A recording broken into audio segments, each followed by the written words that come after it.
y me da mucho gusto el día de hoy darles la bienvenida a nuestro webinar Presente y Futuro de la Pandemia de COVID-19. Este webinar fue organizado por la Facultad de Ciencias de la Salud de la Universidad Panamericana y se está transmitiendo en este momento por la plataforma de Zoom y a través también de Facebook Live desde la cuenta de la Universidad Panamericana. Agradecemos a todos su asistencia y para facilitar este evento y el intercambio con los panelistas, les recomendamos que realicen sus preguntas a través del apartado Preguntas y Respuestas que se encuentra en el menú horizontal inferior de Zoom, no en el chat de preferencia. También nos pueden hacer a través de los comentarios de Facebook Live. Las preguntas se van a plantear a los ponentes al terminar todas las conferencias. Este evento también está siendo grabado en este momento y estará disponible en la página de Facebook y en el canal de YouTube de la Universidad Panamericana, en unas ligas que en un momento subiremos al chat para que todos ustedes los puedan tener.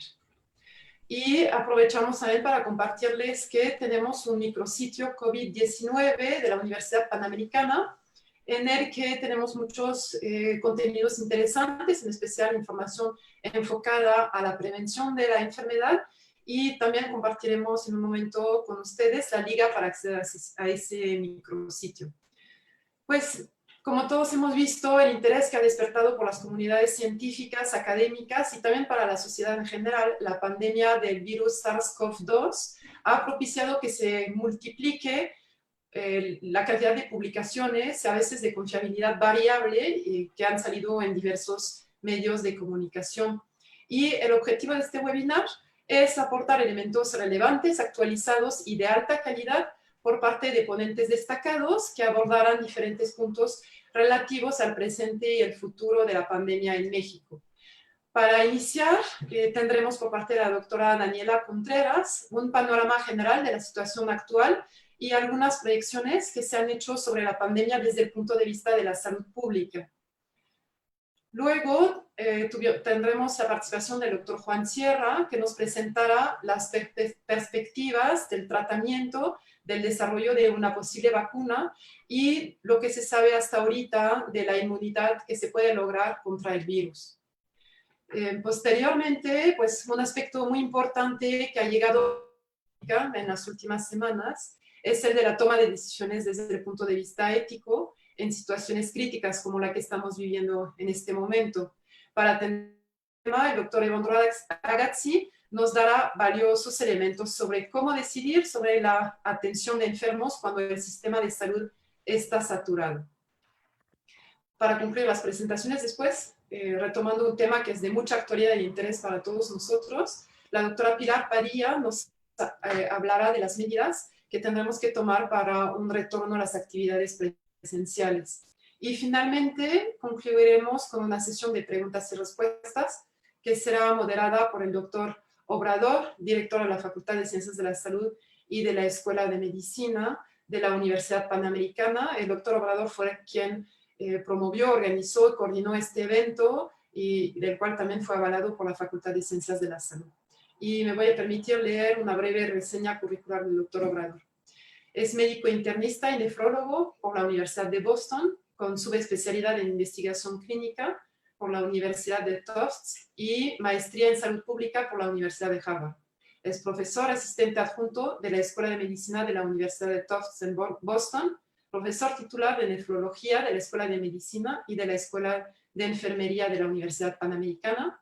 Es miembro del Sistema Nacional de Investigadores Nivel 3, tutor del programa de maestría y doctorado en bioética del Centro Interdisciplinario de Bioética de la Universidad Panamericana y tutor del programa de maestría y doctorado en Ciencias Médicas, Odontológicas y de la Salud de la Universidad Nacional Autónoma de México.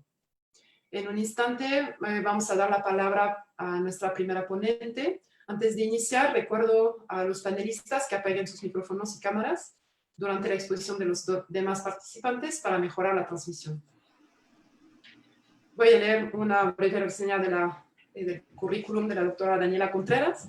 Es médico por la Escuela de Medicina y maestra en bioética por el Centro Interdisciplinario de Bioética de la Universidad Panamericana, maestra en salud pública por la Universidad de Harvard, fue Research Fellow en el Massachusetts General Hospital en el Servicio de Nefrología y en el Departamento de Medicina Interna y de Atención Primaria de Brigham Women's Hospital. Se encuentra cursando actualmente la maestría en Ciencias Aplicadas en Seguridad del Paciente y Calidad de la Atención Médica en la Universidad Johns Hopkins, así como un doctorado en Ciencias de la Salud en concentración en Epidemiología Clínica en la UNAM. Actualmente es profesora investigadora del Departamento de Epidemiología, Bioestadística y Salud Pública de la Escuela de Medicina y de la Escuela de Enfermería y del Centro Interdisciplinario de Bioética de la Universidad Panamericana. Le cedo la palabra para su presentación, que se titula Situación actual y proyecciones de la pandemia COVID-19 en México. Adelante, doctora Contreras. Muchas gracias, doctora Adri. Buenas tardes a todos. Espero se encuentren bien. Gracias por estar presentes en esta plática. Les quiero presentar esta primera diapositiva que tiene la historia, bueno, de lo que les voy a hablar hoy. Vamos a empezar con un contexto actual y esta primera diapositiva, la siguiente, nos muestra una imagen. Y esta imagen pienso que es una imagen que nos puede hacer reflexionar. Es titulada La peste de Dachau. Fue pintada por Nicolas Poussin en 1631 y está actualmente exhibida en el Museo del Louvre. Y esto nos dice que nos hace recordar, hace énfasis en una de las primeras pandemias de la historia, en este caso haciendo énfasis en la peste negra y cómo estas pues, han sido un reto para la humanidad desde hace ya mucho tiempo. La siguiente, por favor. Desde entonces, pues sí, o sea, las pandemias han representado un reto a seguir para nosotros y esta imagen también nos muestra cómo la lucha para tratar de identificar y ganarle a todo el daño que nos podrían llegar a ocasionar, pues sigue siendo casi como una lucha uno a uno. Y en este caso, aquí podemos ver una línea del tiempo en donde seguimos teniendo retos. En este caso, pues ahorita estamos ya en el 2020 con el virus SARS-CoV-2, que nos da el coronavirus del síndrome respiratorio agudo y que provoca, como todos bien sabemos, la enfermedad COVID-19. La siguiente, por favor. Aquí esta gráfica les muestra los nuevos casos por COVID que se han dado pues, desde su inicio y cómo está la primera línea, la línea verde, nos muestra los casos acumulados a nivel global y luego nos va poniendo como un ranking de los diferentes países que van obteniendo los casos nuevos. Y obviamente aquí podemos ver el caso de México y cómo México va subiendo y se va acomodando con los casos más altos. La siguiente. Aquí podemos ver que en total había 7 millones.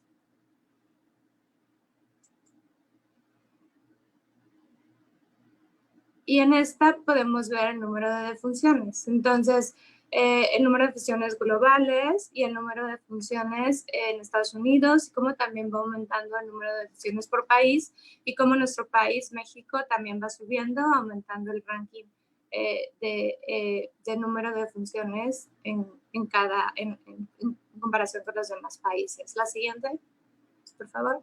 Entonces, ya hablando de la situación actual, la siguiente. Podemos hablar un poquito de la historia de COVID. En enero 30, la OMS declaró la emergencia mundial de salud pública. La siguiente, y en México, el 28 de febrero se reportó el primer caso. Fue cuando se comenzó con la fase 1 y que comenzó con los casos importados. Para el 23 de marzo comenzó la fase 2, que fue llamada en contagio comunitario, cuando ya los casos ya se empezaban a dar entre nosotros. La siguiente, por favor. El 31 de marzo se declaró la emergencia sanitaria nacional, la siguiente, para dar ya el número de la vigilancia centinela. O sea, aquí ya se dijo que la vigilancia centinela, la cual se comenzó a hacer desde el inicio de la pandemia, ya se podría multiplicar por un factor de 9 a 12 para conocer el impacto que este estaba teniendo. El 21 de abril se declaró el estado epidémico o la fase 3, la siguiente, y en mayo se empezaron a hacer las predicciones y los planes de acción. La siguiente, para ahora en junio, tener ya un plan gradual hacia la nueva normalidad. La siguiente. Entonces, vamos a hablar ahorita de los datos, pero también un punto importante es hablar sobre su variabilidad. Entonces, aquí les voy a presentar una gráfica de los datos condensados. Hablamos de lo que está pasando en México. En esta gráfica podemos ver 3 colores. Esta nos da los casos totales por COVID y aquí suma los recuperados que están en verde, las defunciones en blanco y los rojos que en activo. Y ya teniendo datos duros, la siguiente, podemos ver que el total de casos confirmados fue de 142,000, los sospechosos de 56,000, los activos al día de ayer 23,000, y digo, aquí los estoy multiplicando entre paréntesis por un factor mínimo de 8 para que también se vea el impacto real de estos números especificados. La siguiente. Hay aproximadamente ahorita en México un rango de 3,000 a 5,000 casos nuevos por día. La siguiente. Y las defunciones confirmadas al día de hoy en total son 16,872. La siguiente. La mayoría de los pacientes ahorita son ambulatorios, en un 67% y en un 33% son hospitalizados. La siguiente. La vigilancia centinela, les quiero platicar un poco de lo que se trata. Entonces, es como si tomáramos al país, a México, y lo dividiéramos entre el número, la siguiente, en este caso, como se nos ha dicho, en 8. Lo que va a hacer la vigilancia es que va a tomar a uno de estos rubros, el siguiente, y va a tomar una muestra representativa de la población general y la va a agrupar. La siguiente, y esta la hace media de la monitoración con 475 unidades de salud monitoras de la enfermedad respiratoria viral o USMER. La siguiente. En este caso, podemos ver que hay confirmados 142,690 casos, los cuales, inferidos a los factores que podrían ser por 8, serían 1 millón de casos, 1,100,000, y si están por 12, a 1,700,000. Sin embargo, estos casos están subestimados porque no se cuentan los sospechosos y no todas también las defunciones han tenido pruebas para hacer COVID. ¿La siguiente?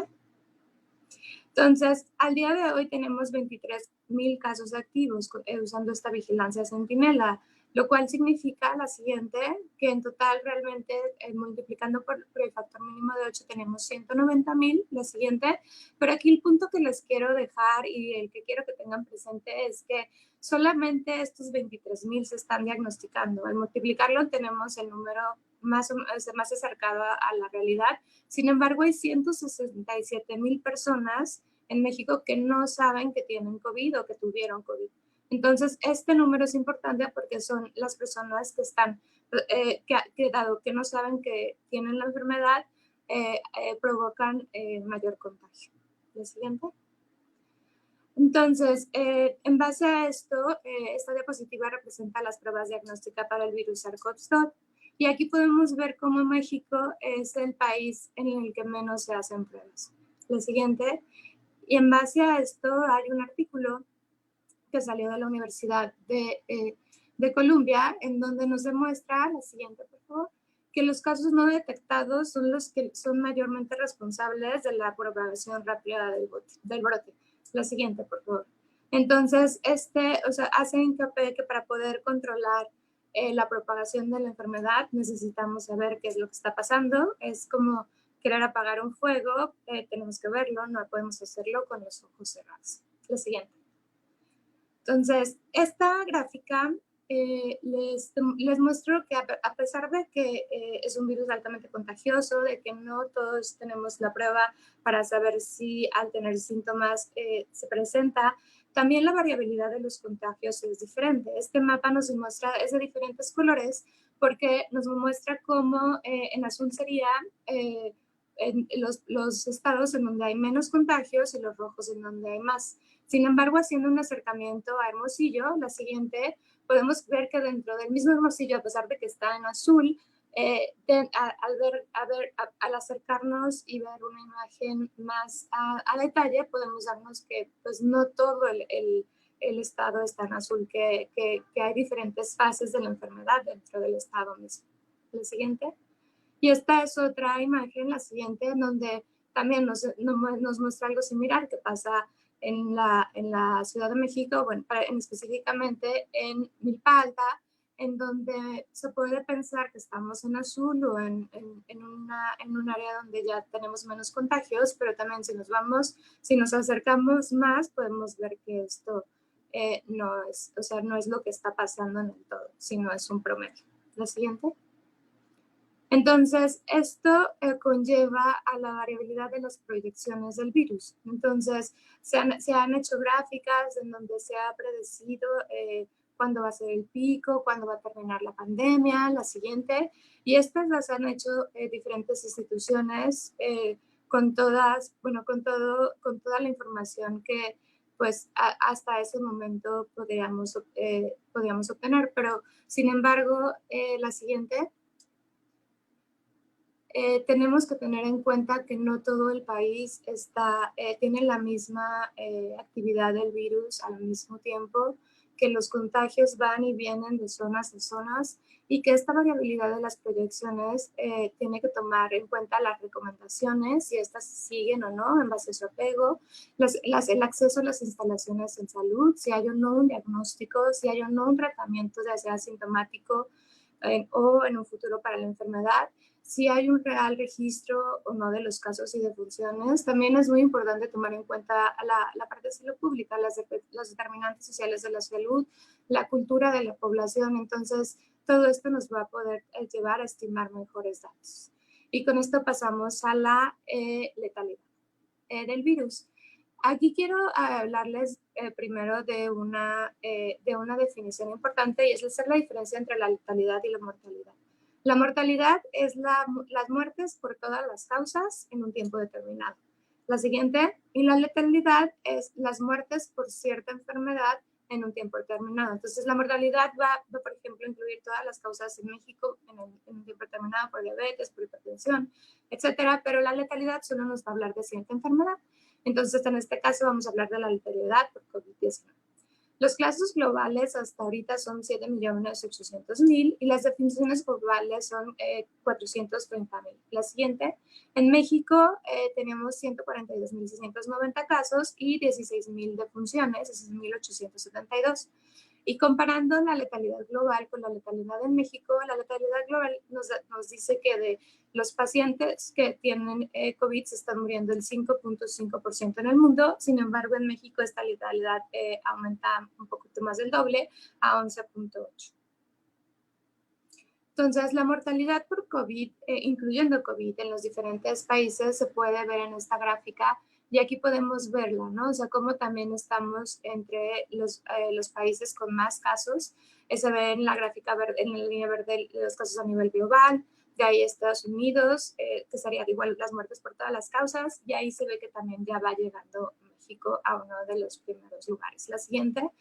Sin embargo, esta gráfica pienso que es una de las más importantes, ya que nos habla de las defunciones o de la letalidad por COVID en México y nos está diciendo, o sea, que estamos ahorita en el top, estamos en el nivel 4, nada más abajo de Francia, de Italia y del Reino Unido. La siguiente, y pues que nuestro 11.8% es algo que está, pues que es un foco rojo que nos está, y al tener esta comparación nos está diciendo que pues tenemos que hacer algo para que este número al menos no incremente y ojalá se pueda bajar. Entonces, también hay que recordar que la letalidad es un promedio de lo que está pasando en nuestro país. Entonces, estas gráficas tienen diferentes colores porque hay diferentes niveles de letalidad en el país. Entonces, la siguiente, tenemos sí el promedio de 11.8, pero hay ciertos estados como Baja California y Chihuahua que tienen un 23% de letalidad, comparados con estados como San Luis Potosí, Guanajuato o Aguascalientes, que tienen un 5% de letalidad. Entonces, aquí esto pues también nos pone a pensar que a pesar de que tengamos distintos desenlaces para la enfermedad, la siguiente, como pueden ser que tengamos los casos activos, los casos recuperados, pues también están las defunciones, que los casos activos y los recuperados normalmente se dan en los casos, van a una atención ambulatoria, la siguiente, y los defunciones van a lo contrario, o sea, 9 de cada 10 son en pacientes hospitalizados. La siguiente, y aquí el dato es que importante también es que de estos 9, el 85% es secundario al uso de un ventilador o una admisión a una unidad de cuidados intensivos. La siguiente.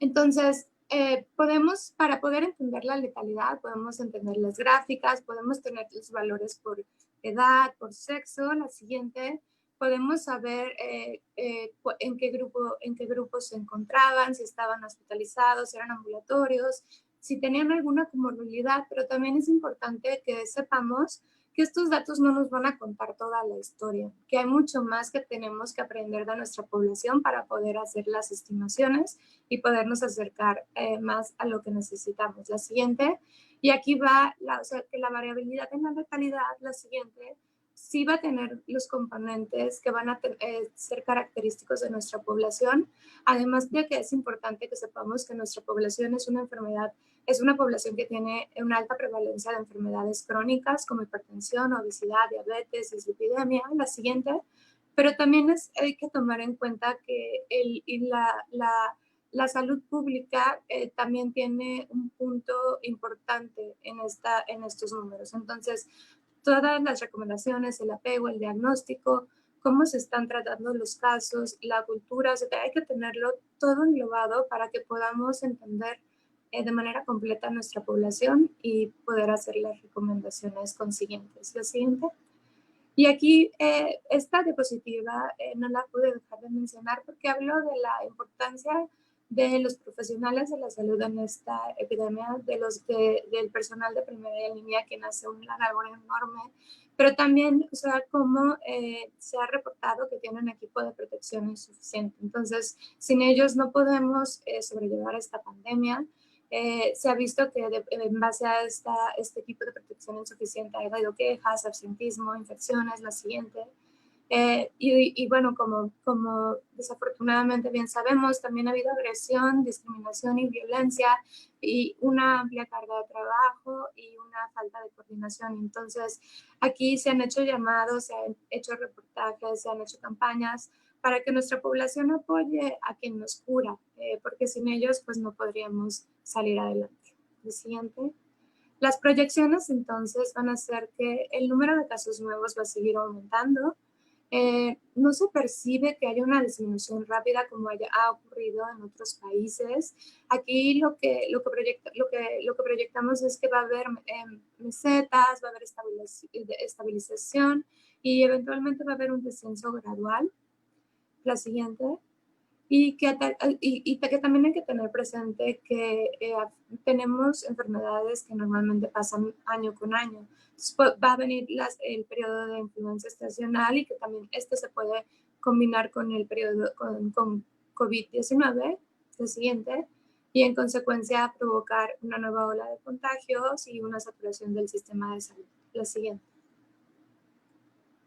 Aquí es importante, perdón, ¿puede poner la anterior, por favor?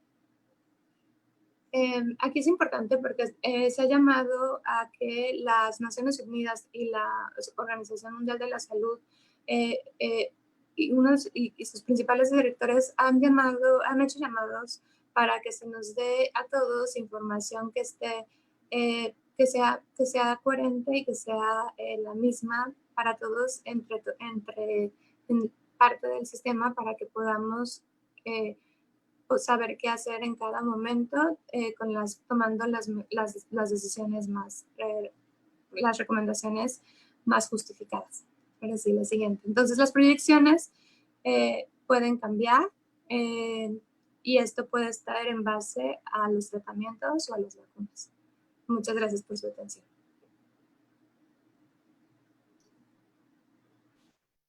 Muchas gracias, doctora Contreras. Sin duda, pues, información muy valiosa.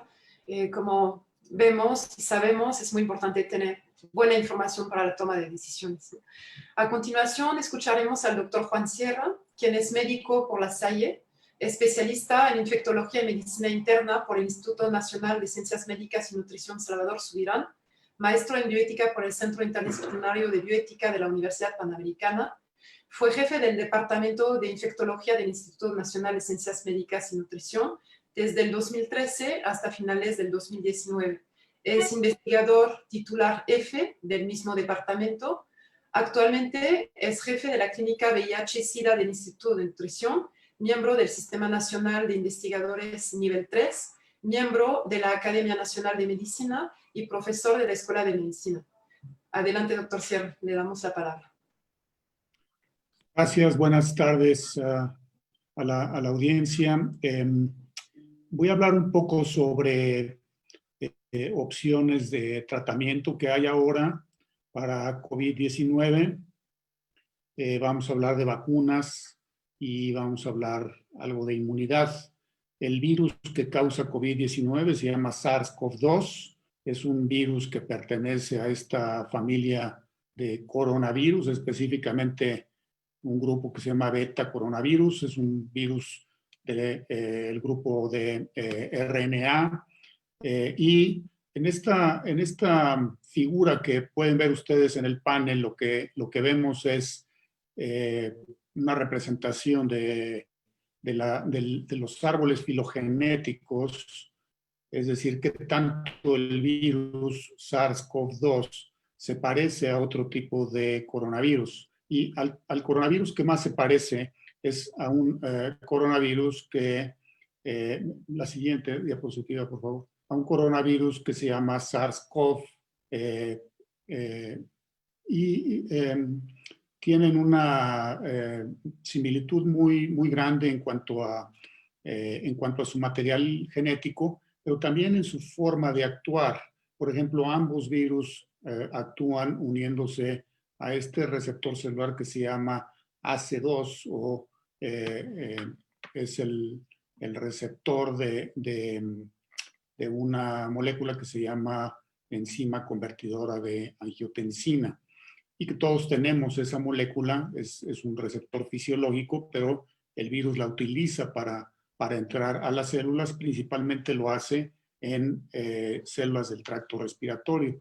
Este virus además se piensa que tuvo origen en murciélagos y hay todavía mucho debate con respecto a su origen. La siguiente, por favor.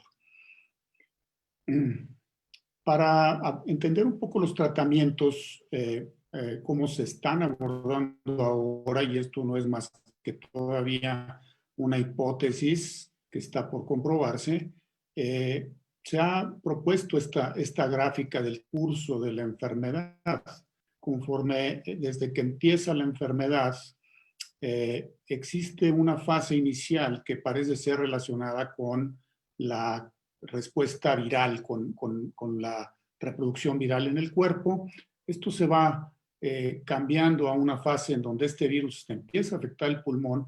Después viene una fase inflamatoria con lo que le han llamado tormenta de citocinas, una producción de moléculas inflamatorias en forma desordenada que lleva a una fase tercera que en una pequeña proporción de personas condiciona complicaciones graves como insuficiencia respiratoria y en algunos casos incluso la muerte. Entonces, dentro de este curso de la enfermedad podemos identificar que en estas primeras fases probablemente la mejor intervención sea el uso de medicamentos para suprimir al virus. Y conforme va avanzando la enfermedad, entonces tenemos que usar medicamentos que más bien modulen esta respuesta inmunológica exagerada. La siguiente. Actualmente se han usado, ustedes han escuchado seguramente, muchas opciones de tratamiento. Todo esto empezó desde los primeros casos que se empezaron a ver en China, en otros países del sureste asiático, posteriormente en los países europeos y ahora en nuestro continente. Esta es una lista que probablemente ni siquiera incluye todo lo que se ha utilizado. La siguiente. Y para irnos a una lista un poco más corta y sistematizada, hice esta, en donde está primero los antivirales que se han usado. Se empezó a usar inhibidores de proteasa utilizados para VIH, antirretrovirales como lopinavir, ritonavir, atazanavir, y también en España, sobre todo, se estuvo usando mucho darunavir, ritonavir. Todo esto vamos a presentar algunos ejemplos de estudios clínicos. Más recientemente remdesivir y favipiravir es otro antiviral. La siguiente. Como inmunomoduladores, por poner algunos ejemplos también, un medicamento también que ha estado mucho en los medios últimamente, que se llama tocilizumab, que inhibe una citocina, el receptor de una citocina que se llama interleucina 6, y otros medicamentos que actúan similar. Hay otros tratamientos a base de plasma que se basan, que es un tipo de inmunoterapia, la siguiente, y algunas otras intervenciones tanto en antivirales o inmunomoduladores, o es una mezcla de ambos, como hidroxicloroquina, cloroquina, ivermectina. Más recientemente voy a hablar un poco de esto. La siguiente. El remdesivir es, hasta ahorita, es el único fármaco que en ensayos clínicos ha mostrado tener eficacia demostrada para tratamiento de COVID-19. El remdesivir es un fármaco antiviral que se considera del grupo de análogo de nucleótidos. Es un mecanismo de acción muy similar al que tienen algunos medicamentos que se usan para VIH. Lo que hacen es que interfiere con la síntesis de la cadena de RNA. Recuerden que el virus es un virus RNA y para reproducirse tiene que estar sintetizando nuevas cadenas de RNA. Bueno, este fármaco lo que hace es interferir con eso. La siguiente. Y bueno, tiene alta barrera a la resistencia, y algo que tiene es que solamente está disponible intravenoso, no se puede administrar oral porque se absorbe muy poco por esa vía, de manera que los ensayos clínicos que tenemos ahora dependen del uso intravenoso de este fármaco, probablemente inhalado en un futuro se vaya a utilizar. Este fármaco se desarrolló en el 2009 por la compañía que se llama Gilead para tratamiento de hepatitis C. En aquel entonces no fue exitoso para eso. Después, en el 2015, fue evaluado para ébola. Recuerden que una epidemia muy terrible, muy fuerte, que no llegó a ser una pandemia, muy localizada en África sobre todo. Tampoco fue exitoso comparado con otro tipo de tratamientos como los mencionados aquí. Y, y ya se había visto que tenía actividad contra el SARS-CoV-1, el primero,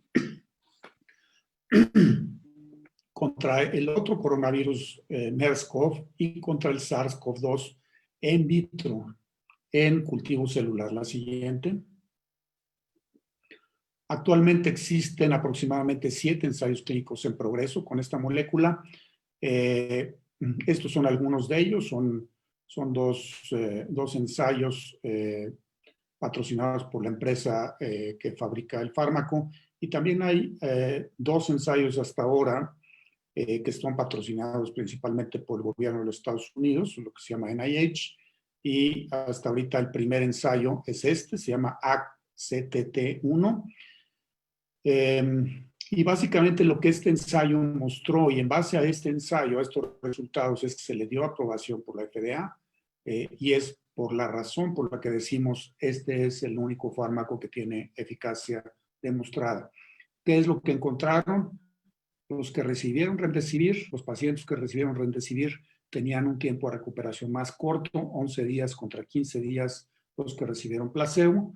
Este es una reducción en el tiempo de recuperación del 30%, significativo estadísticamente.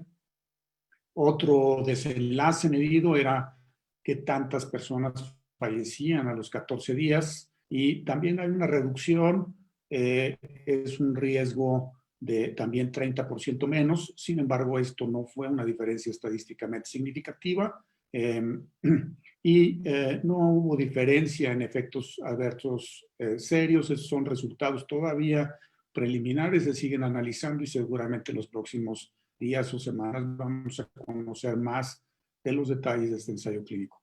La siguiente. La siguiente.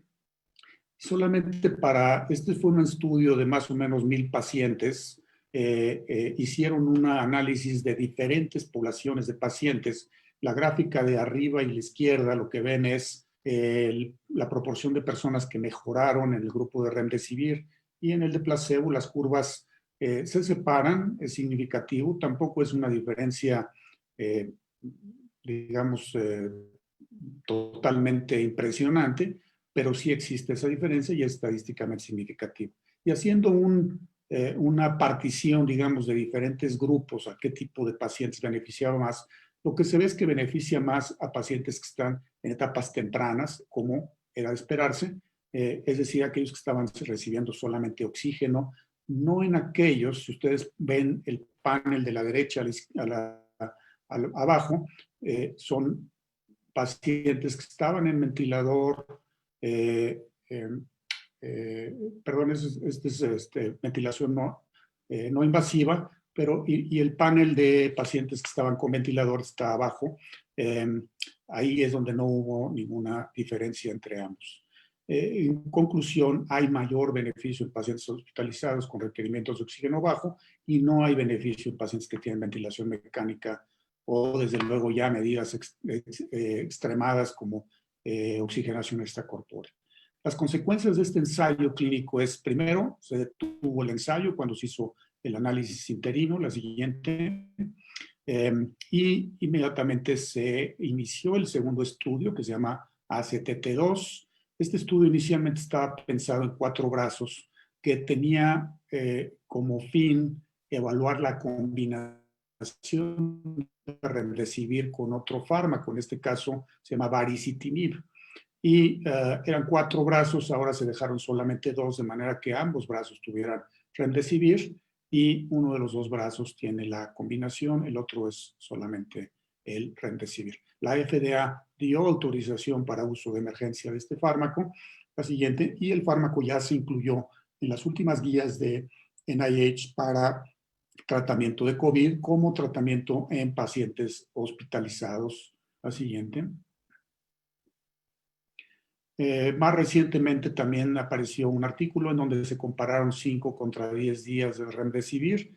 El estudio que les mencioné primero eran 10 días de tratamiento. En este estudio se vio que 5 días pueden ser tan efectivos, sobre todo en pacientes que tienen etapas tempranas de la enfermedad, como aquellos que tienen oxígeno a niveles bajos, es en los paneles de la derecha, o que tienen oxígeno a altos flujos, pero no así en los ventilados, los pacientes que están recibiendo ventilación mecánica. La siguiente. Hablando de otros fármacos que todos ustedes seguramente han escuchado, como cloroquina y hidroxicloroquina, la base para usar este tipo de fármacos son fármacos que se usan desde hace muchos años para tratamiento de malaria, también se usan para el tratamiento de enfermedades reumáticas, son muy efectivos en algunos pacientes que tienen artritis reumatoide. Lo que se ha visto con ellos es que tienen cierta actividad antiviral porque cambian el pH de los endosomas, estas bolsitas que se hacen adentro de la célula, y estas bolsitas requieren que para que haya fusión viral del exterior al interior. La siguiente. También tienen actividad inmunomoduladora, por eso se han usado en artritis reumatoide, y en algunos estudios observacionales no publicados que venían de China, había una sugerencia de que las personas que tenían neumonía, las personas que tenían COVID progresaban mucho menos a neumonía, y por eso inicialmente fue recomendado en algunas guías en China y en otros países. La siguiente, más notorio, seguramente también leyeron de esto fue muy sonado en la prensa, de hecho, el presidente de los Estados Unidos habló de esto, un grupo francés mostró resultados de un estudio que no era un ensayo clínico, tampoco era un estudio observacional, era una cosa así como mi experiencia, y ellos lo que decían es que si se daba la combinación de hidroxicloroquina con acitromicina, se podía eliminar la excreción viral en 6 pacientes que recibieron esa combinación de 42. Sin embargo, este estudio ha sido muy cuestionado porque justamente no sigue las reglas de un ensayo clínico y además, pues, siempre quedó mucho la duda de cómo fue que excluían pacientes de los análisis. Por ejemplo, estos pacientes que están mencionados aquí abajo fueron excluidos del análisis y eran pacientes que les había ido mal, ¿no? La siguiente. Entonces, de todas maneras, se han seguido haciendo ensayos clínicos. Este es un ensayo clínico muy grande que se ha estado haciendo en el Reino Unido, se llama Recovery, y evalúa diferentes terapias. Uno de los brazos de este estudio era hidroxicloroquina. 1,542 pacientes habían sido aleatorizados a recibir hidroxicloroquina comparados con otro tipo de pacientes, y ellos recientemente los investigadores de este estudio dieron este resultado. No hay diferencia significativa en el desenlace primario, que era mortalidad a los 28 días, entre recibir hidroxicloroquina o cualquier otro tipo de tratamiento que estaba recibiendo las personas. Y más recientemente un ensayo clínico también muy bien llevado a cabo, publicado en esta revista, lo que evaluó fue darles hidroxicloroquina a personas que habían sido expuestas en forma muy cercana, sin protección, a una persona que tuviera SARS-CoV-2, que tuviera COVID-19. Esto sobre todo aplicaba para personal de la salud, y se les dio hidroxicloroquina o placebo, y el desenlace primario era tener enfermedad clínica por COVID. Y lo que se vio es, entre los dos grupos, a los 5, a los 10 y a los 14 días, no hay diferencia significativa entre ambos grupos. La siguiente.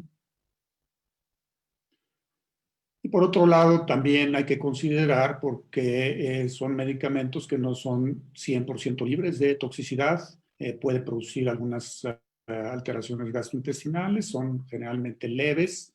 Algo que nos preocupa mucho cuando hemos estado dando este tipo de medicamentos es toxicidad a nivel cardiovascular, sobre todo con el uso prolongado, alargamiento del QT, ese es un intervalo en el electrocardiograma, y algún otro tipo de problemas. La siguiente. Lopinavir, ritonavir es un inhibidor de proteasa que se ha usado como tratamiento en VIH, se empezó a usar también en China, y este es un resultado de un ensayo clínico también publicado entre lopinavir, ritonavir y control, para ver qué tanto mejoraban. No hay diferencia significativa, fue un ensayo negativo, pero fue publicado de todas maneras. Es la mejor información que tenemos hasta ahorita de este fármaco. La siguiente. ¿Qué hay del uso de esteroides? Los esteroides es algo que se ha estado usando mucho, algunos grupos españoles sobre todo lo recomiendan en etapas tempranas, otros dicen no, solamente cuando hay realmente un daño pulmonar muy severo. La realidad es que la evidencia es insuficiente. Las guías de la OMS y de NIH recomiendan en contra de usarlos rutinariamente y decidir caso por caso, y eso es lo que generalmente hacen los médicos. Sí se ha visto que que en otras infecciones virales respiratorias sí tiene un efecto negativo. Por ejemplo, en influenza, se vio que hubo mayor mortalidad. Cuando evaluaron en otro tipo de infecciones por coronavirus, el virus no se iba tan rápido cuando se daba cortisona, y también había más complicaciones como diabetes y alteraciones neurológicas en pacientes que tenían SARS. La siguiente.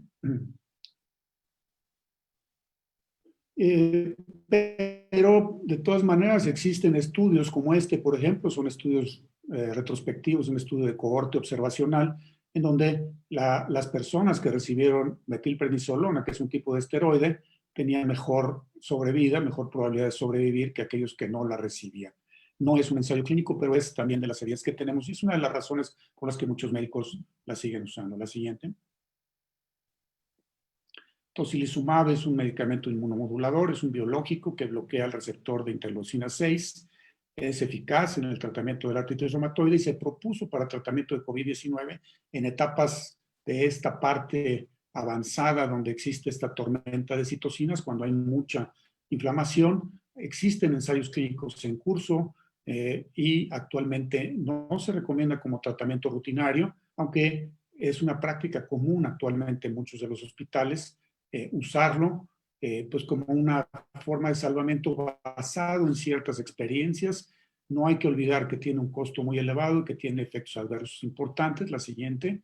Evidencia como esta es la que tenemos, es una evidencia, nuevamente, estudios observacionales, en donde lo que se ve es que mejoran los marcadores inflamatorios. En el panel de la izquierda arriba se ve como baja la proteína C reactiva drásticamente después de que se les aplique. Son solamente 20 pacientes, la temperatura, por ejemplo, se les quita la fiebre, y también mejora un poco los parámetros de oxigenación. Por ejemplo, aquí se ve que el aporte de oxígeno necesario que se le tiene que dar a una persona puede ir bajando progresivamente, así como la saturación de oxígeno. Entonces, son datos en el sentido de que puede estar mejorando, pero no es algo definitivo como debería ser basado en ensayo clínico. Unas palabras para hablar de ivermectina. Ivermectina es un medicamento antiparasitario que tiene muchos años usándose, sirve mucho para diferentes infecciones por helmintos, y un grupo australiano publicó este artículo en donde encontraron actividad in vitro contra el virus del SARS-CoV-2. Actividad in vitro quiere decir en las células, infectando células con virus, poniendo el fármaco, y esto se veía que disminuía la replicación. Sin embargo, lo que pocas personas notaron aquí es que las concentraciones usadas requerirían dar unas dosis que eran de 35 veces mayores a las que usualmente usamos de este fármaco. Entonces, si damos la misma dosis que usualmente, no vamos a llegar a la actividad que estos autores encontraron en las células.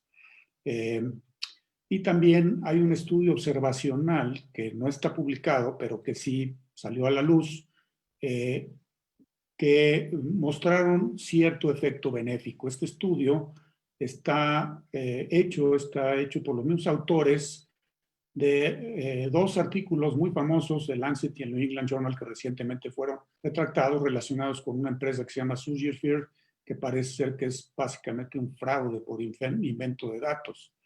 Sin embargo, a pesar de esto, con esta poquísima evidencia que hay en las guías de tratamiento en varios países en Latinoamérica, está como recomendado y ha sido ampliamente usado en México.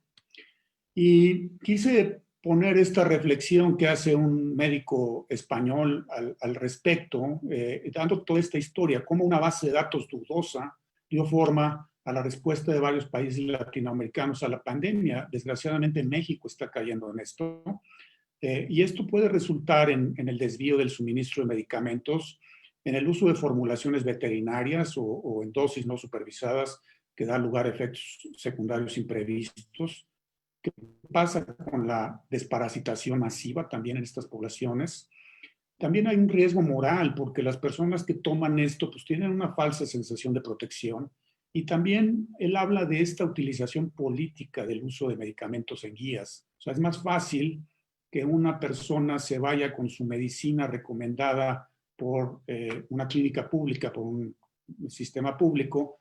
Es más fácil que esa persona se vaya satisfecha de que le dieron algo y que no existan protestas o quejas, ¿no? Y pues por otro lado también, si eso se convierte en el ensayo, en el estándar de atención, pues va a ser un obstáculo para hacer ensayos clínicos. Esto nos lleva a este argumentum ad ignoratiam, o no todo se vale. Es este creer que desconocer evidencias en contra de la idea que nosotros apoyamos cuenta como una evidencia a favor. Y bajo este argumento mucha gente apoya el uso de terapias cuya evidencia de eficacia es nula y que potencialmente además pueden tener efectos adversos. Los argumentos comunes y que todos los hemos oído es: hay que darle algo al paciente, ¿cómo no le vas a dar algo? Me ha ido bien en los que he tratado y no he tomado en cuenta que pues, muchas personas se pueden mejorar solos, espontáneamente. No se pierde nada porque no podemos tratar y no podemos esperar a la ciencia. Esto es algo urgente, esto es una pandemia, tenemos que hacer lo que sea. Y esto realmente tiene sus problemas. Estos autores españoles argumentan mucho en contra de esto, que desgraciadamente está ocurriendo mucho en nuestro país. La siguiente. Para pasar a la siguiente, entonces, en resumen, como tratamiento, hidroxicloroquina y cloroquina realmente no funciona, tienen alto riesgo de toxicidad. Ivermectina yo pienso que no debería de usarse. Lopinavir y ritonavir hasta ahorita no tiene evidencia de eficacia. Remdesivir sí está indicado, sin embargo no tenemos todavía acceso, probablemente en las próximas semanas o meses lo tengamos. La siguiente.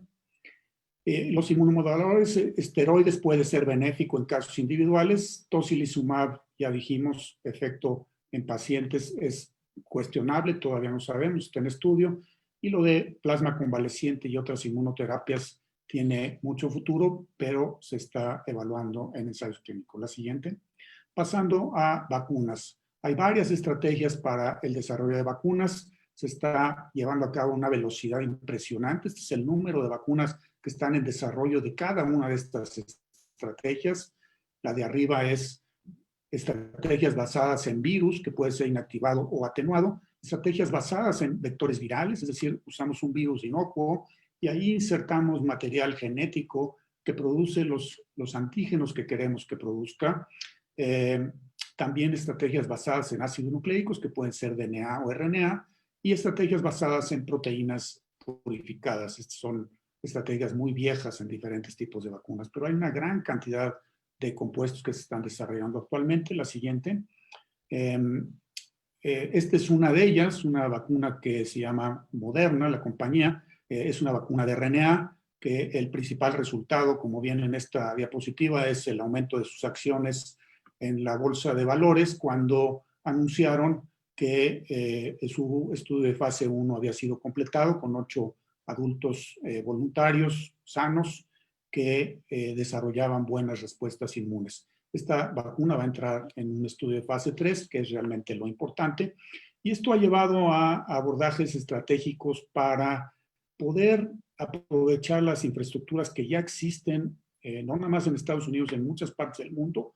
Por ejemplo, en México nosotros participamos de muchas alianzas de ensayos clínicos para diversas enfermedades y utilizar toda esa infraestructura y todo ese personal que ya se tiene en diferentes sitios para homogeneizar los estudios de vacunas y poder hacerlos lo más rápido posible. La siguiente. Realmente se está haciendo en una carrera contra el tiempo sin precedentes. Estos son los tiempos que se está pensando para iniciar los estudios de fase 3. Ya había mencionado el estudio de Moderna, probablemente empiece en julio de este año. El estudio de AstraZeneca es otro tipo de vacuna también. Y otro estudio, este está basado en un vector de adenovirus, probablemente en septiembre. La siguiente. Hay que tener mucho cuidado con los riesgos de las vacunas y justamente los estudios de fase 3 tienen que tener esta orientación, detectar riesgos. No son inocuas el desarrollar anticuerpos contra el virus que no tienen una actividad neutralizante, pueden causar enfermedad por otros mecanismos y eso ha sido descrito y observado en otros virus. La siguiente, por ejemplo, existe este fenómeno de infección aumentada por anticuerpos. La siguiente, otros mecanismos inflamatorios como formación de complejos inmunes y activación de complemento. La siguiente, y o bien respuestas inflamatorias también mediadas por células TEOS de ayuda. La siguiente. Entonces, para pasar a la parte de inmunidad, este esquema les quiero mostrar básicamente de toda la población en una determinada región con respecto al COVID, al virus SARS-CoV-2. Se compone de personas susceptibles. Probablemente la mayoría de la población en México, a pesar del número tan grande de infecciones que hemos visto, está en la parte de la izquierda, susceptibles, personas que nunca han tenido el virus, que no tienen anticuerpos contra él. En la parte del medio están aquellas que tienen, que están cursando con la infección y que son infecciosas, que están transmitiendo el virus. Si nosotros hacemos pruebas del virus, lo vamos a detectar, tienen virus positivo y los anticuerpos pueden o no estar presentes, depende del tiempo de evolución que tengan con su infección. Y la tercera es aquellos que se han recuperado de la infección.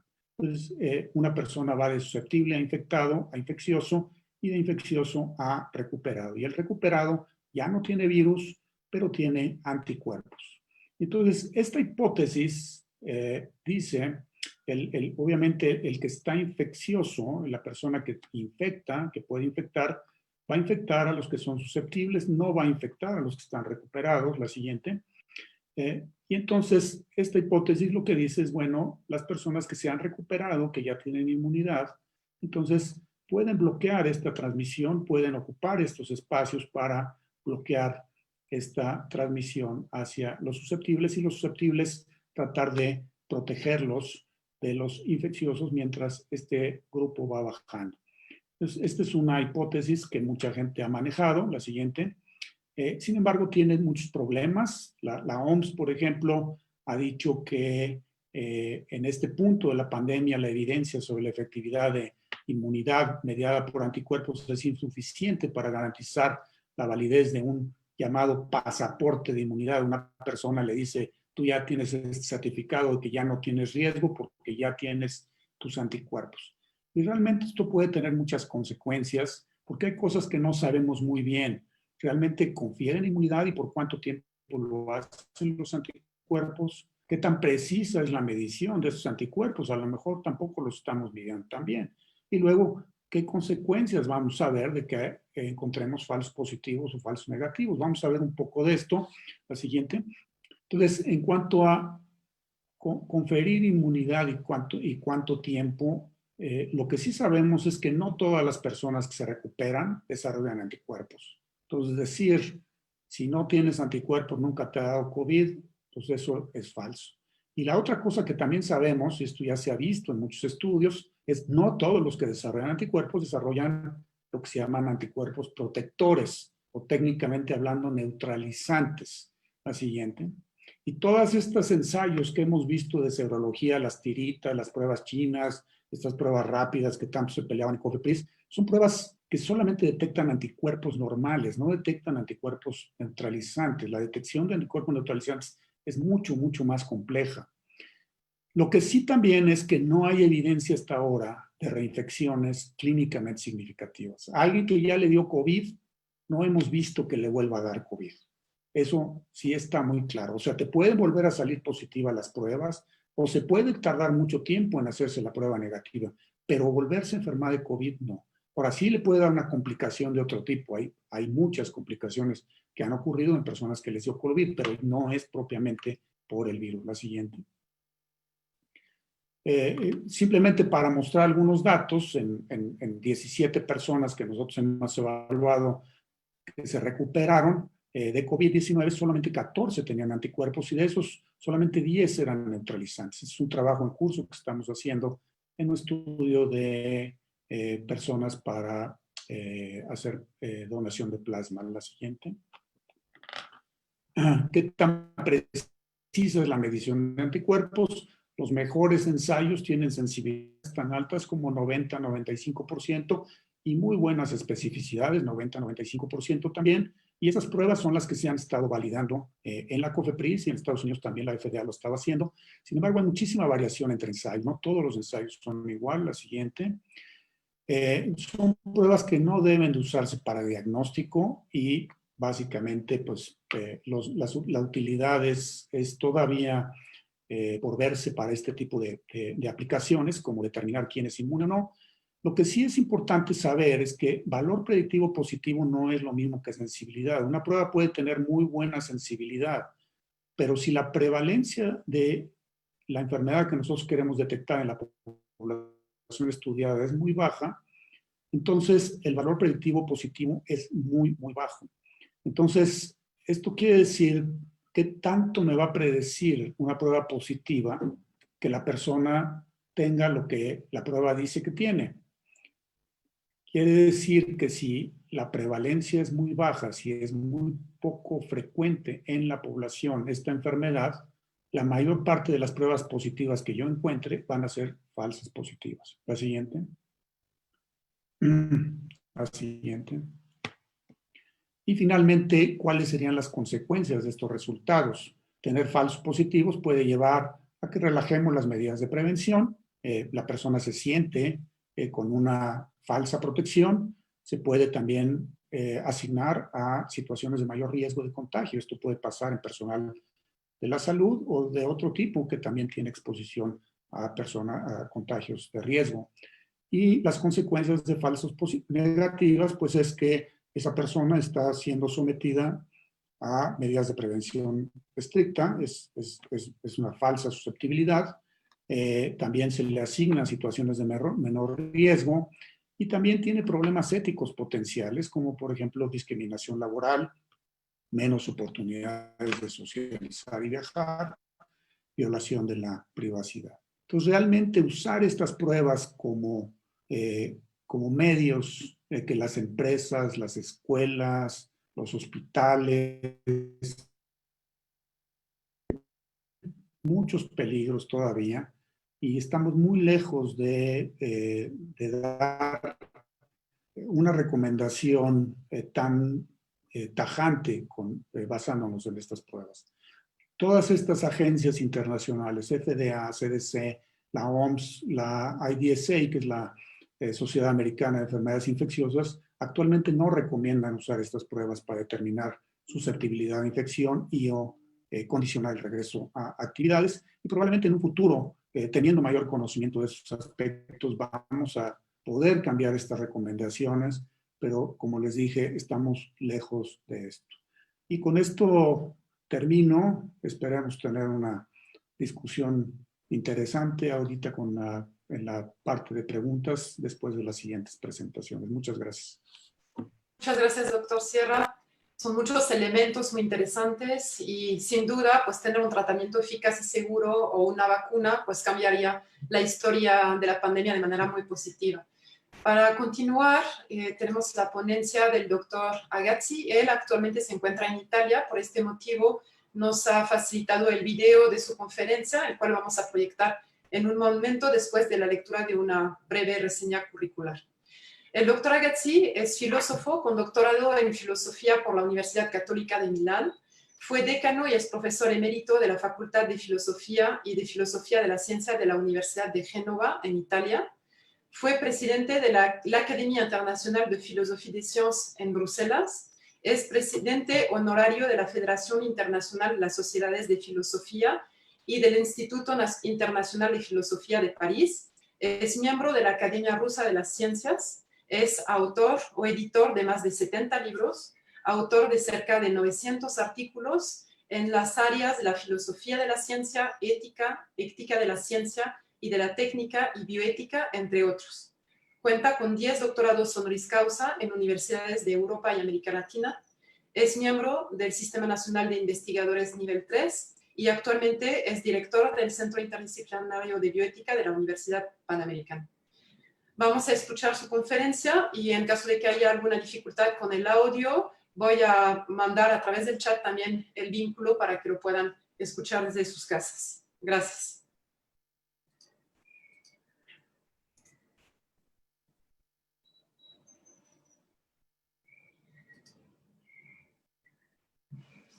Ética general y de índole ética, bioética en particular. Tratándose de un abanico muy amplio de asuntos, yo no voy a tocarlos todos. Voy a limitarme a algunos que me parecen muy importantes. El primero sería algo que tiene que ver con la manera con la cual se ha presentado esta pandemia dentro de los medios de comunicación, de los mass media. ¿Cuál es la atmósfera, el tono con el cual se ha difundido todo eso? Bueno, podemos decir que se trata de un tono heroico. Hemos entendido muchísimas veces hablar de estos héroes y los héroes eran obviamente los que estaban en la primera línea de la lucha contra la pandemia, en particular los doctores, pero no solamente los doctores, los enfermeros, las enfermeras, todo el personal. La pandemia del coronavirus y podemos plantearnos, sin embargo, una pregunta. ¿Es correcto reducir la dimensión ética a la dimensión del heroísmo? Si nosotros insistimos demasiado sobre el heroísmo, el riesgo es que se pierda el sentido correcto de la obligación ética. ¿Cómo podemos verlo? Bueno, planteamos o reconocemos un principio ético obvio, basilar, fundamental. Es decir, nadie tiene la obligación moral de hacer lo que en una determinada situación no le resulta posible. Bueno, es obvio todo esto, claro, sí. Esto es lo que ocurre en la situación normal. Sin embargo, todos estamos dispuestos a reconocer que hay individuos que debido a una opción personal, en ciertas situaciones, deciden de ir más allá de lo que sería lo normalmente posible. Entonces se convierten en héroes que justamente merecen un aplauso, por así decirlo, muy fuerte. Sin embargo, no podemos, desde este punto de vista, considerar que todos, para ser moralmente buenos, porque se trata de esto, moralmente buenos, moralmente responsables, tienen que ser héroes. Eso es el punto. Entonces, aquí se presenta inmediatamente una cuestión. Cuando se trata de situaciones excepcionales, ese es el gran punto, tenemos que distinguir la situación normal de la situación excepcional.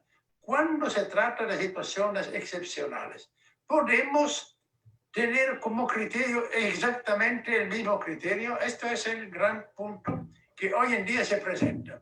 ¿Por qué?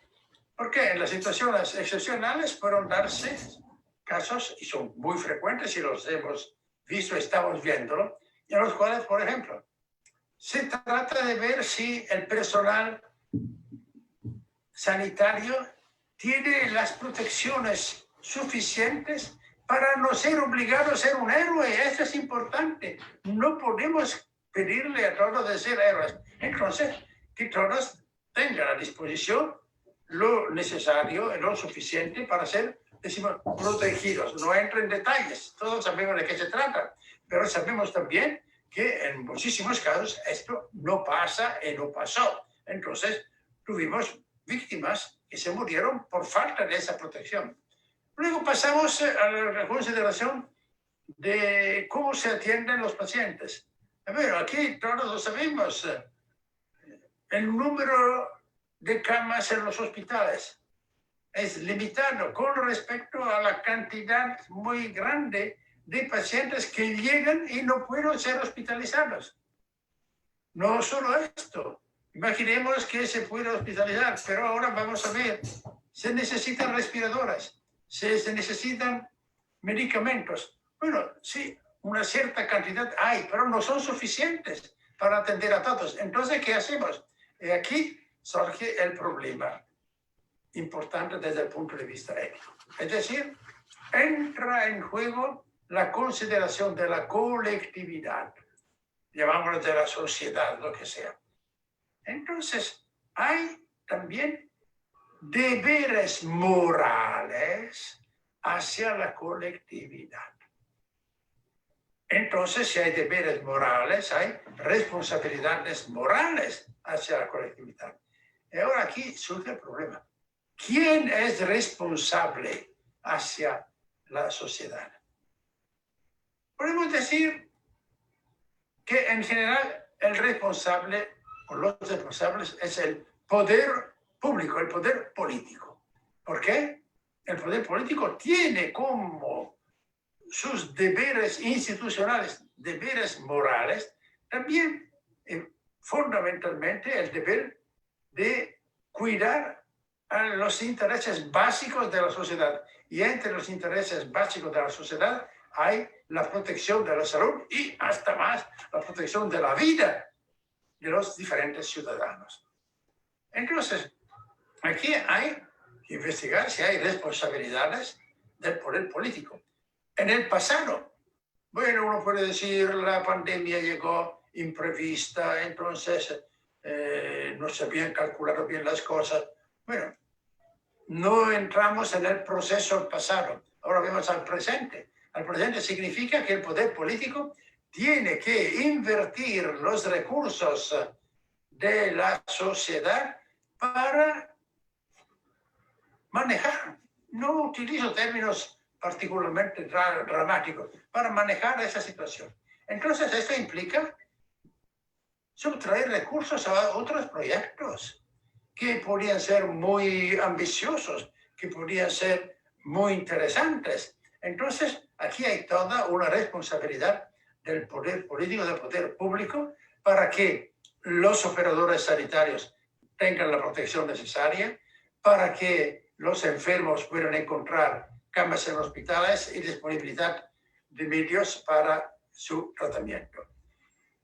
Hay también una cierta responsabilidad de cada ciudadano, es decir, de ir con las mascarillas, de no difundir el contagio. Esta es una responsabilidad moral de cada ciudadano hacia la sociedad. Para el ciudadano normal, eso se reduce prácticamente a todo. Un poco de desinfección, un poco de mascarillas, un poco de distancias saludables, es todo. En el caso del médico es otra cosa. En el caso del médico, me limito al médico para no hablar de los demás, en el caso del médico se trata de ver si en una situación excepcional como esta, su deber se reduce al deber de la situación normal, en la cual el médico es responsable hacia sus pacientes personales, individuales, y tiene que respetar su autonomía, que tener su consentimiento, que tratarlos con todas las medidas disponibles. Entonces, tiene el deber de utilizar todos los medios disponibles.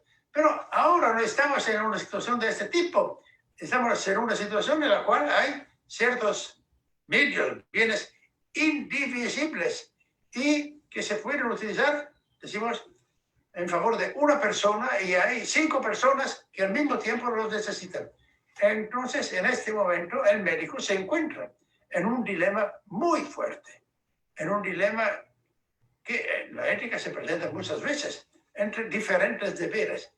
El dilema entre el deber primario del médico que asiste a sus pacientes y el deber de cualquier ciudadano, pero es ciudadano y médico al mismo tiempo, de cuidar para el bien común, el bien de la sociedad. Entonces, ¿cómo sale de esto? Yo creo que aquí hay como mínimo que plantear un principio básico, el principio ontológico de la igual dignidad de cada ser humano. Entonces, no hay diferencia entre seres humanos. Entonces, cualquier discriminación que sea en particular la discriminación para edad no tiene ningún sentido. Todos son iguales. No iguales, tienen la misma dignidad, que no es la misma cosa que ser iguales. No son iguales como inteligencia, como riqueza, como miles de otras cosas. Y entonces, ver cuál es en este caso el deber moral que prevalece. En este caso, evidentemente, vamos a proteger el número más grande posible de vidas en esta situación particular. Y en este caso es claro que puede suceder que el médico no pueda optar para asistir a su paciente. En base a que aquí entran todos los criterios adicionales, justicia distributiva y todos los criterios que han sido elaborados por instituciones internacionales reconocidas, por comunidades médicas, comunidades científicas. Aquí entra la conciencia de cada médico, porque al final de la cuenta se trata de elaborar un juicio ético que toma en cuenta todas las diferentes dimensiones del ser humano, no solamente la edad, la posibilidad de sobrevivencia, la calidad de vida, los aspectos psicológicos, los aspectos espirituales, etc. Entonces, en este caso, el médico soluciona, por así decirlo, el problema desde un punto de vista radical, diciendo, bueno, todos los demás son mis pacientes potenciales. Obviamente no es fácil realizar este cambio desde el punto de vista psicológico, es decir, convertir la mentalidad tradicional del médico que en situación normal se siente responsable hacia sus pacientes en esta responsabilidad hacia la sociedad. Sin embargo, una vez que este estado de conciencia se haya alcanzado, se convierte en algo más fácil tomar en cuenta los criterios de triaje, como se dice.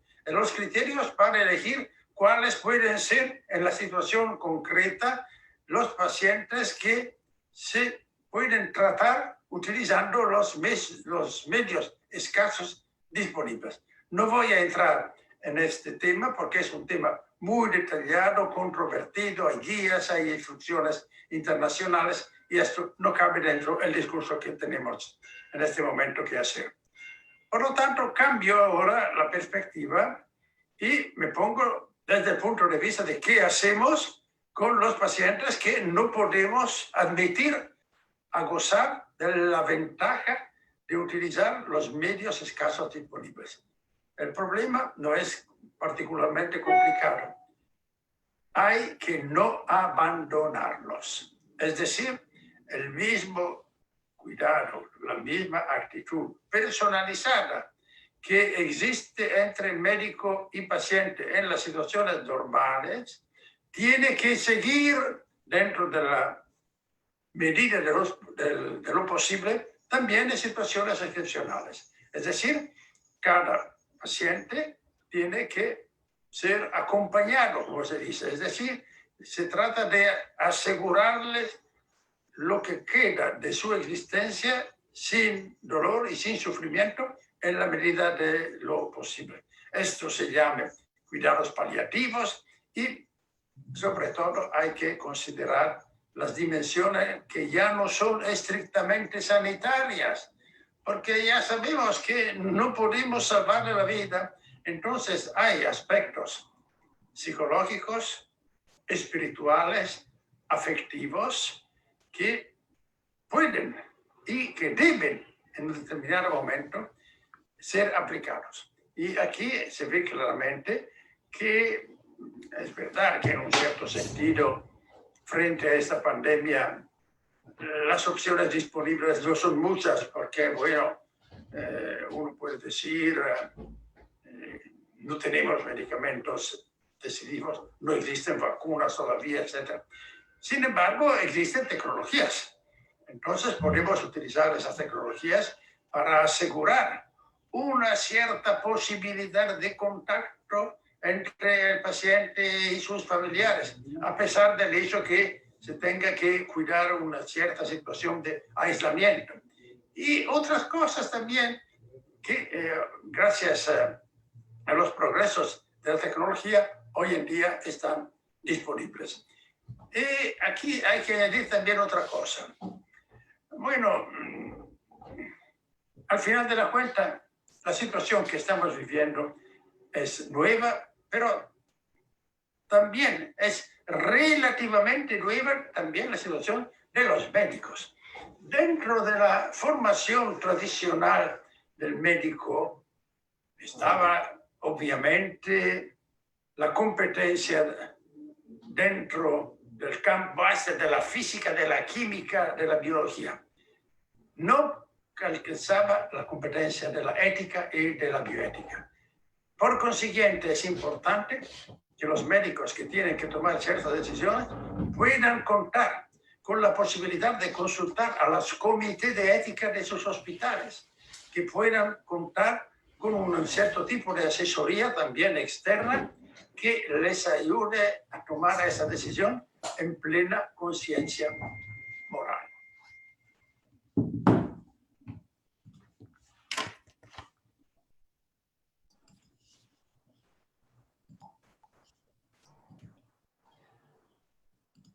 Bueno, sin duda, estas reflexiones son muy relevantes para la situación actual y demuestran claramente que la bioética pues, es una ciencia aplicada, ¿no?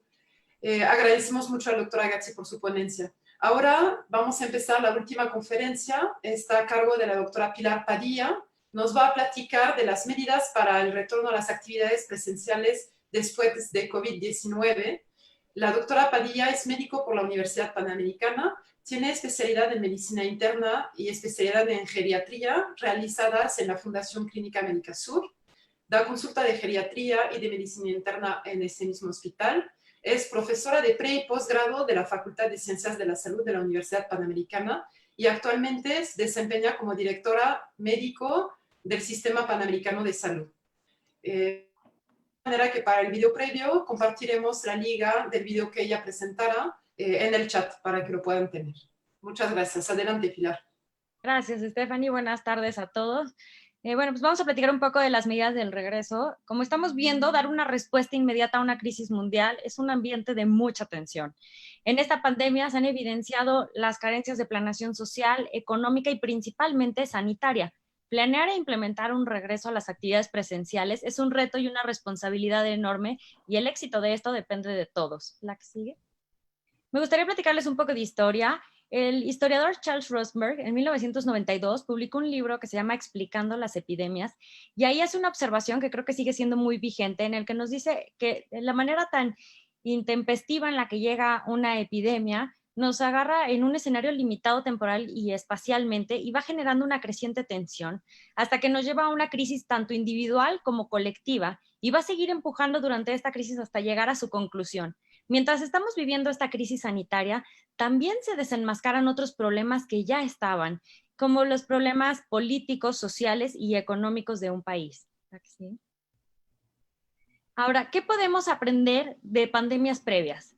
La pandemia de 1918 a 1919, que fue por influenza, conocida como la gripe española, es la que mayor mortalidad ha tenido en la historia. Se cree que tuvo entre 20 a 50 millones de víctimas, aunque actualmente en los últimos 20 años se cree que fueron 100 millones de personas las que fallecieron, ya que afectó a un tercio de la población mundial. Y si se fijan, las medidas y las intervenciones que se tomaban en aquel momento eran las mismas intervenciones no farmacológicas que estamos llevando a cabo hoy en día. El aislamiento, la cuarentena, los buenos hábitos de higiene, el uso de desinfectantes y las limitaciones en reuniones públicas. Hubo otras epidemias, como la 1957 y 1968, que también fueron por influenza, pero en donde vimos que había menor letalidad.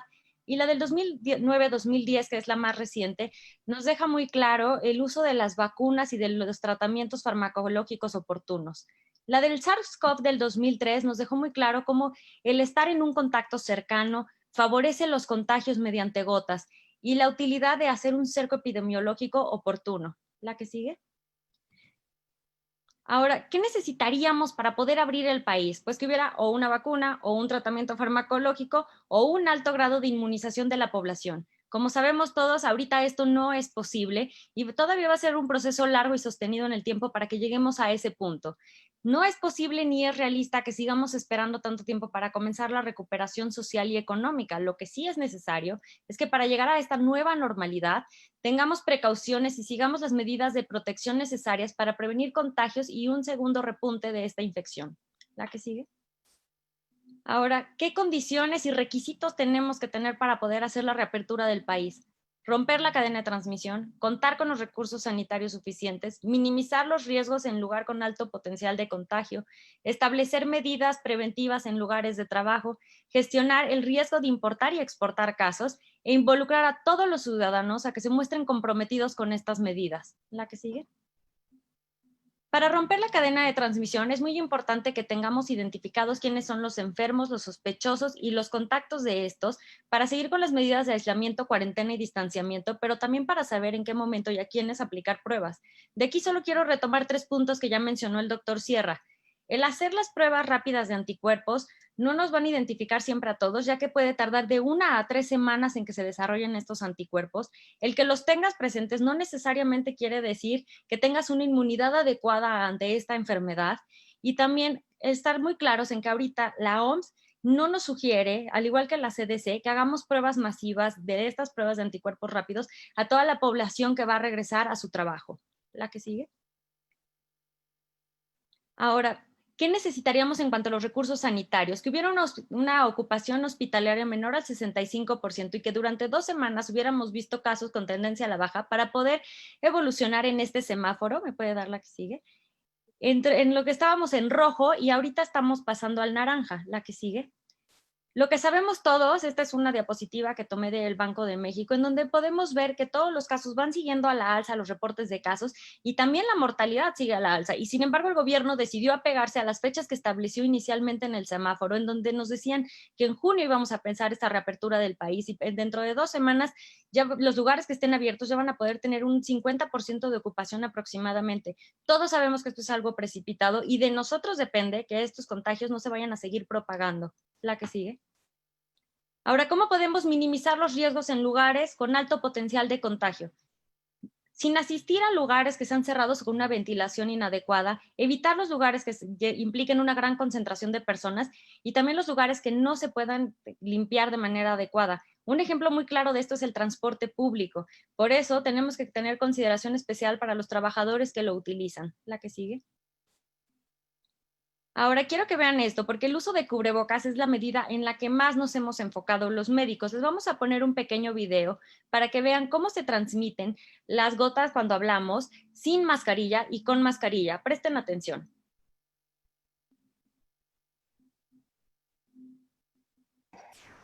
Now I'm recording. Stay healthy. Great, Stay healthy.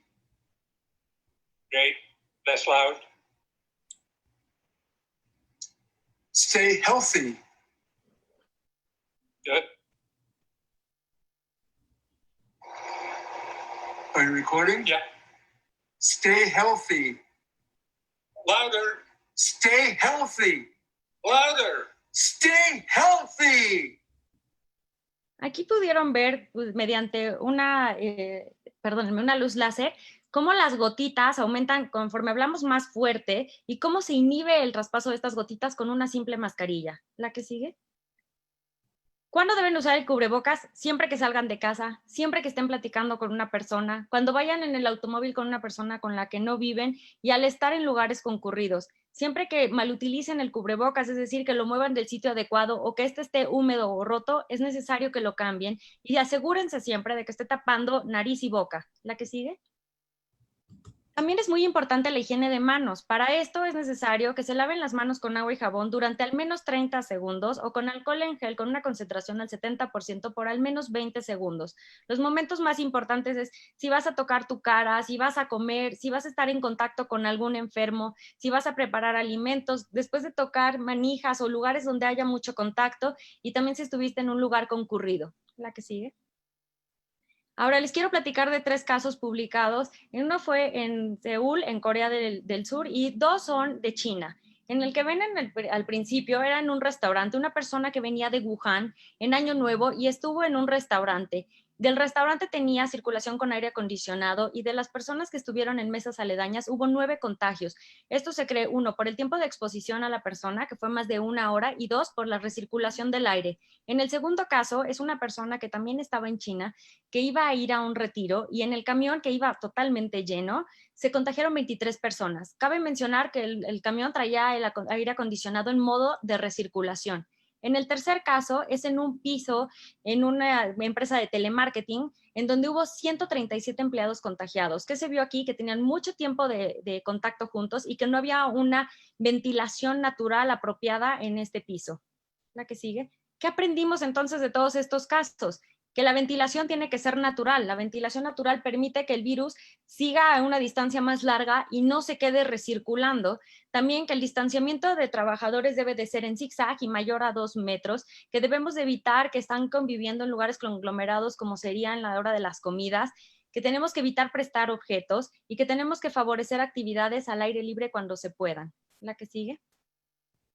Otras medidas que ustedes pueden tomar son, por ejemplo, el estornudo de etiqueta, que todos lo conocemos, que es estornudar en el ángulo interno del codo, desinfectar objetos y superficies que se toquen con frecuencia, evitar el intercambio de objetos, evitar el uso de joyería, corbatas y bolsas innecesarias, traer las uñas recortadas y limpias, sugerir rasurar barba y bigote para que el cubrebocas se acople bien en los hombres, sugerir el uso de tarjetas de débito o crédito o transferencias bancarias sobre el efectivo. Recuerden que el virus puede estar en los billetes del efectivo por más de 4 horas y es obligatorio que nos vacunemos contra la influenza en esta temporada que viene.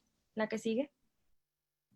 Ahora, para identificar a las personas que tienen más riesgo de regresar al entorno laboral, tenemos que tomar en cuenta su riesgo de exposición laboral y el riesgo de complicaciones por COVID, siendo hasta abajo, por ejemplo, las personas que pueden seguir haciendo un home office y que no van a estar en contacto con personas con COVID, y siendo hasta arriba, por ejemplo, los médicos, que estamos en contacto con personas que sabemos que tienen la enfermedad.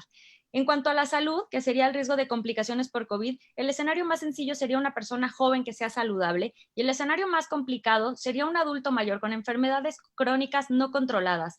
Esas personas tienen una mortalidad mayor al 10% que los demás y son quienes deben permanecer en casa. ¿La que sigue? Ahora, dentro de estas medidas preventivas podemos tomar en cuenta este esquema del 4x10, en donde se elaboran 4 días por 10 días naturales de descanso. Dado que el periodo de incubación del virus oscila entre 2 a 14 días, esto nos permite evitar que regresen en un momento donde podrían ser contagiosos o estar infectados. Recuerden que la mayoría de los casos se manifiestan a partir del 4º o 5º día.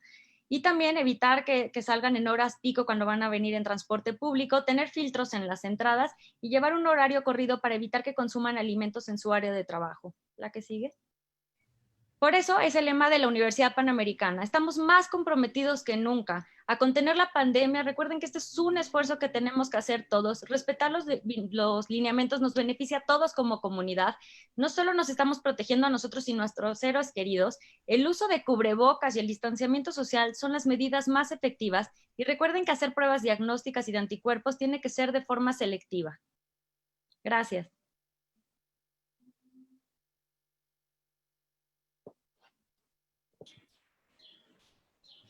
Muchas gracias.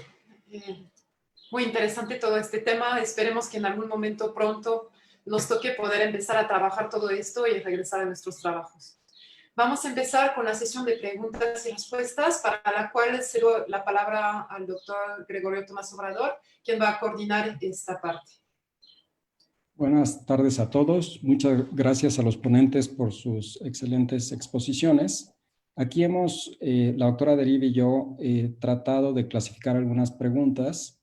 Voy a empezar, quizá ha habido bastantes preguntas para el doctor Sierra, voy a empezar por ellas. Una de las preguntas que hacen es: ¿cuál es la implicación bioética de administrar fármacos que teóricamente pueden ser terapéuticos, pero que aún no tienen evidencia científica en aquellos pacientes que se atienden fuera de un protocolo de investigación?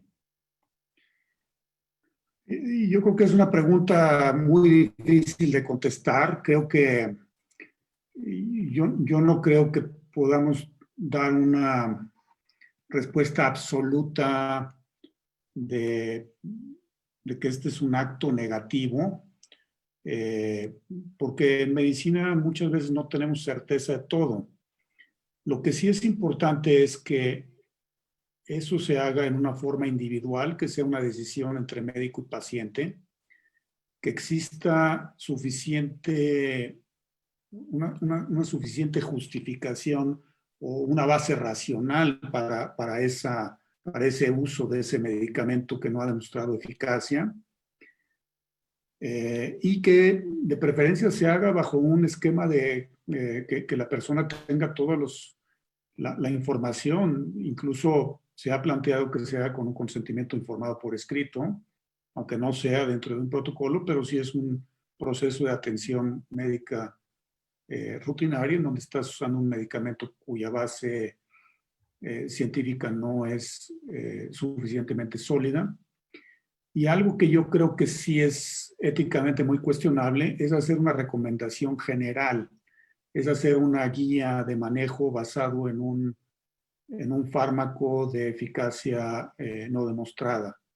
Porque aquí, como lo mencioné en mi presentación, puede existir un poco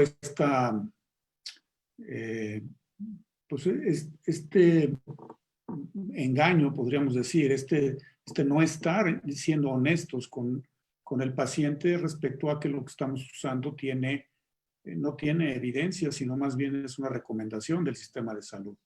De acuerdo.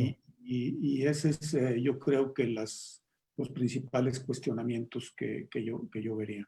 Muchas gracias, doctor Sierra. Otra pregunta es acerca del único medicamento que realmente ha demostrado ser efectivo parcialmente en ciertas circunstancias, que es el Remdesivir. Aquí preguntan si México está participando en alguno de estos estudios de Remdesivir y si el Remdesivir está disponible y lo costea el paciente o la institución.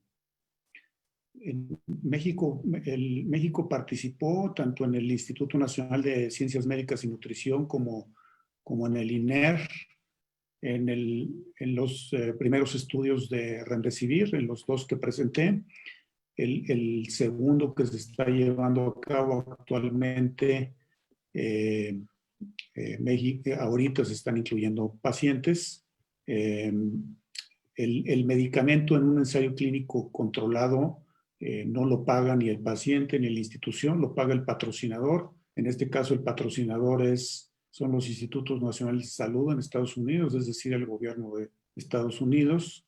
Y en este momento el medicamento todavía no está disponible comercialmente, aunque es posible que en las próximas semanas o meses sí lo estén.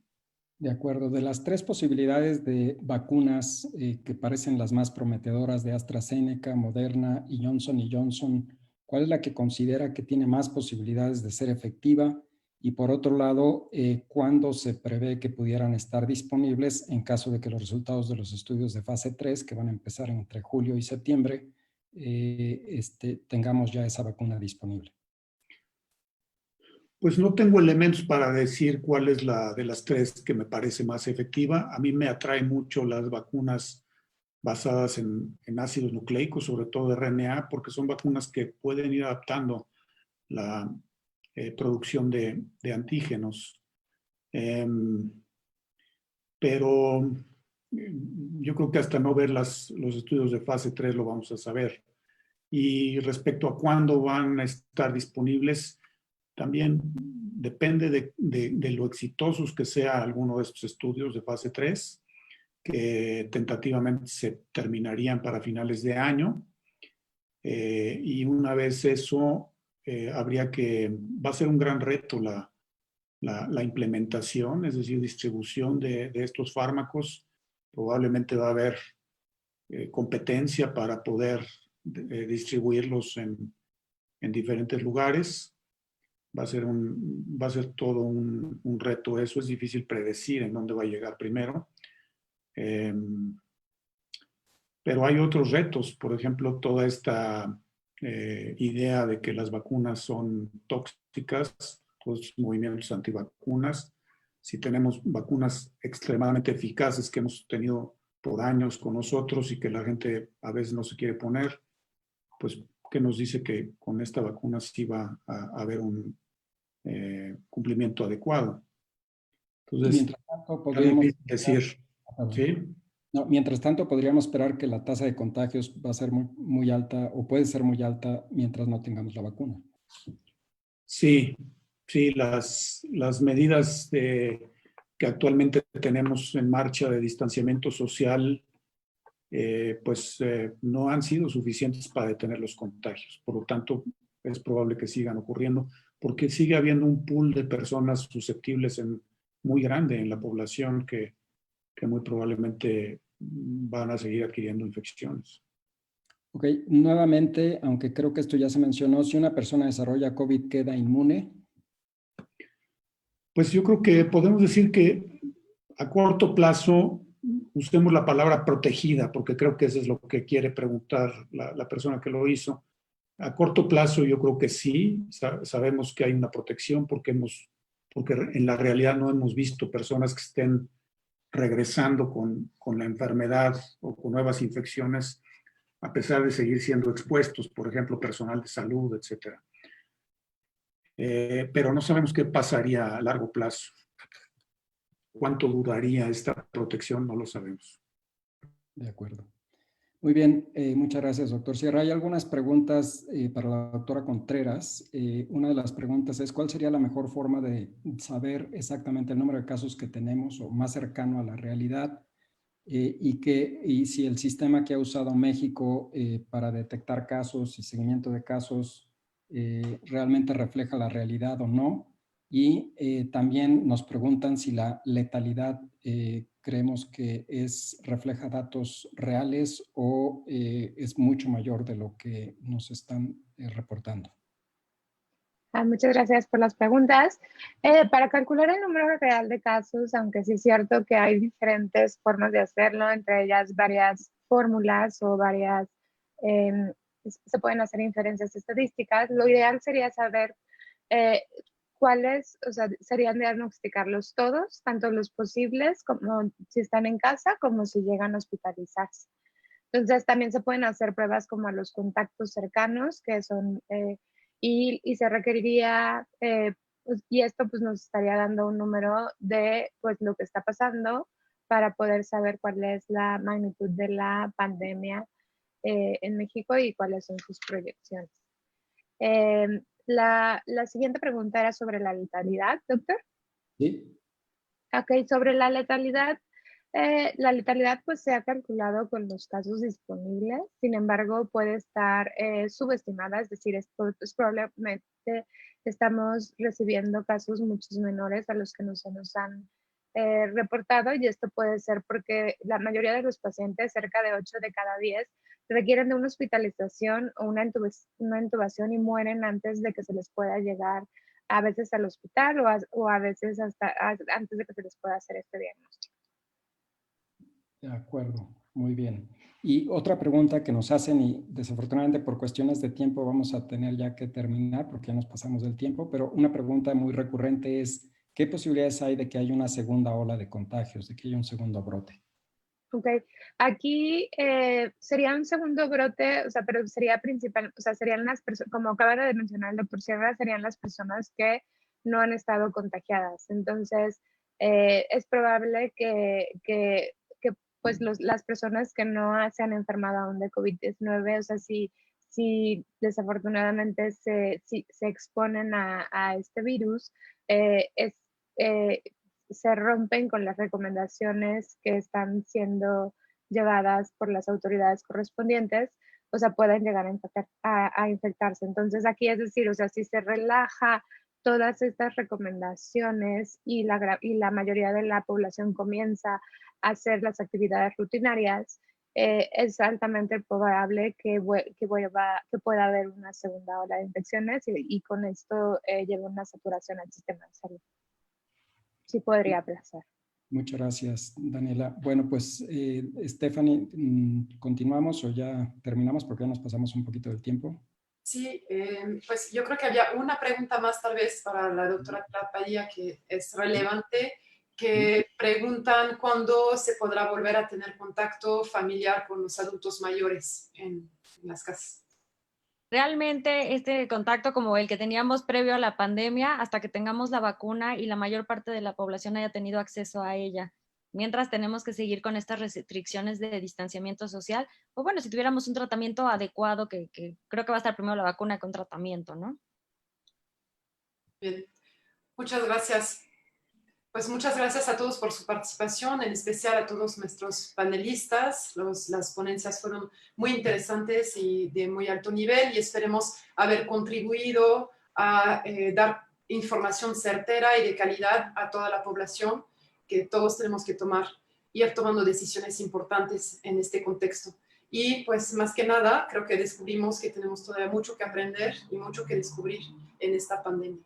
Muchas gracias nuevamente a todos. Hasta luego.